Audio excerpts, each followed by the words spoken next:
नमस्कार मित्रांनो, लग्नानंतर होईलच प्रेम या मालिकेच्या 29 ऑक्टोबरच्या भागात आपल्याला पाहायला मिळणार आहे. आता चाव्या हातात घेऊन जीवा नंदिनीच्या पुढे गुडघ्यावरती बसलेला असतो आणि तो तिला म्हणत असतो, तुझा श्वास, तुझं सुख आणि तुझा आनंद निवास.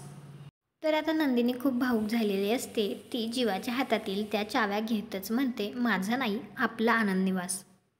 इकडे घरी पार्थ काव्याला शोधण्यासाठी किचनमध्ये आलेला असतो. त्यावेळी तिथे त्याला काव्य तर दिसत नाही, परंतु गॅसचा वास येतो, त्यामुळे तो गॅस बंद करतो. तेवढ्यातच काव्य तिथे येते. तर पार्थ म्हणतो, कोणी लाईट केलं असतं तर ब्लास्ट झाला असता.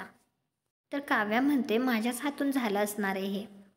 तर पार्थ काव्याला विचारतो, काय चाललंय तुमच्या मनात, काही असेल तर बोला. आता यावर मात्र काव्या काहीच बोलत नाही, परंतु तिला असं वाटत असतं की तिने कोणाला तरी सांगावं. तुम्हाला काय वाटतं? आता काव्य तिच्या मनात जे काही आहे ते पार्थला सांगेल का? कॉमेंट करून नक्की सांगा. व्हिडिओला लाईक करा, आपल्या मराठी मालिका चॅनलला सबस्क्राईब करा. भेटू पुढील भागात.